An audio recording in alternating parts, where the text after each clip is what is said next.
హితబోధ వీక్షకులందరికీ ప్రభువైన యేసుక్రీస్తు నామములో శుభములు. యశ్వంత్ గారు వందనాలండి. వందనాలు. వీరబ్రహ్మం గారు లేవనెత్తినటువంటి 4వ ప్రశ్న, యేసు ఎవరి ఆత్మ వలన శోధింపబడుటకు అపవాదిని అనుసరించెను? ఆత్మ బైబిల్లో తరచుగా తారసపడే పదం.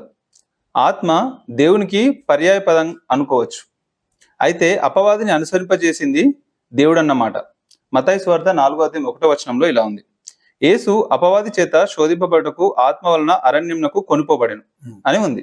ఎవరి ఆత్మ వలన అనేది ప్రశ్న.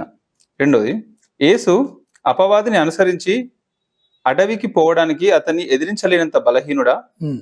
ఆత్మ అపవాది చెప్పు చేతల్లో ఉంటుందా, లేక అపవాది ఆత్మ చెప్పు చేతలను బట్టి నడుచుకుంటాడా అనేది వీరబ్రహ్మం గారు లేవనెత్తినటువంటి ప్రశ్న. దీన్ని మీరు ఎలా వివరిస్తారు? అసలు మొదటిగా మనం ఆలోచించాల్సిన విషయం ఏంటంటే, యేసు శోధనలను ఎదిరించి జయించడం ద్వారా మనము తెలుసుకోవాల్సిన విషయం, నేర్చుకోవాల్సిన విషయం ఏదైనా ఉందా అని అంటే, ఒక ప్రాముఖ్యమైన విషయం గురించి హెబ్రీ గ్రంథకర్త జ్ఞాపకం చేస్తాడు. అది ఒకసారి మనం ఆ వచనాలు తీసి చదువుదాము. హెబ్రీలోకి రాసిన పత్రిక 2వ అధ్యాయము 18వ వచనంలో ఒక మాట ఉంటుంది, తాను శోధింపబడి శ్రమ పొందెను గనుక శోధింపబడు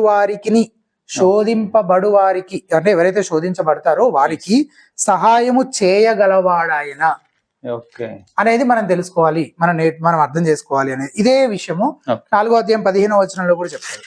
4వ అధ్యాయం 15వ వచనంలో, మన ప్రధాన యాజకుడు మన బలహీనత యందు మనతో సహానుభవం లేనివాడు కాడు గాని సమస్త విషయములలో మన వలనే శోధింపబడినను.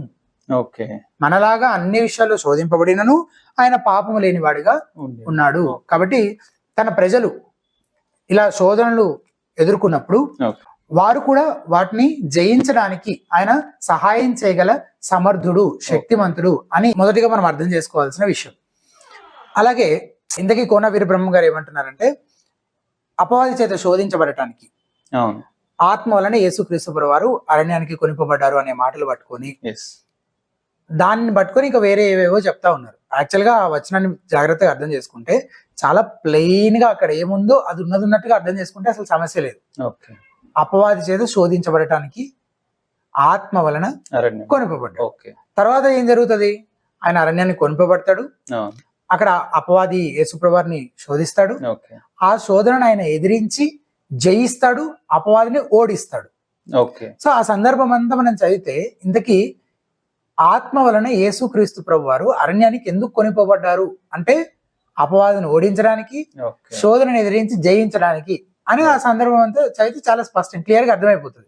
కానీ ఆ ఫుల్ కాంటెక్స్ట్ అంతా, ఆ మొత్తం సందర్భం అంతా చదవి పక్కన పెట్టేసి దాన్నంతా విస్మరిస్తూ ఆ ఒక్క లైన్, ఆ మాటను పట్టుకొని దాన్ని పట్టుకొని ఆయన చేసిన స్టేట్మెంట్స్ ఏంటి? అపవాదిని అనుసరించాడని, లేకపోతే అపవాదిని ఎదిరించలేని బలహీనుడని, శోధనకు లొంగిపోయాడని, ఇలాంటి మాటలని, ఇవన్నీ ఆయన భ్రమ అంతే, ఆయన ఊహించుకుంటున్నాడు అంతే. కానీ ఆ ప్లెయిన్ గా వచనం చదివినప్పుడు అందులో అదేం లేదనమాట, అలాంటిది ఏం లేదు. యశ్వంత్ గారు మీరు అన్నట్లే యేసు ఆత్మ వలన అరణ్యమునకు కొనుపోబడ్డారు అని అంటున్నారు కదా. అయితే ఎవరి ఆత్మ వలన యేసు అరణ్యానికి కొనుపోబడ్డాడు అనేది వీరబ్రహ్మం గారు లేవనెత్తుతున్నటువంటి ప్రశ్న. అసలు ఇది మన సండే స్కూల్ పిల్లలకు రాదు. మత్తయి సువార్త 3:16 మనం చూస్తే, యేసుక్రీస్తు వారు బాప్తిస్మం తీసుకున్న తర్వాత దేవుని ఆత్మ ఆయనకి దిగి వచ్చినట్టుగా మనం చదువుతాం.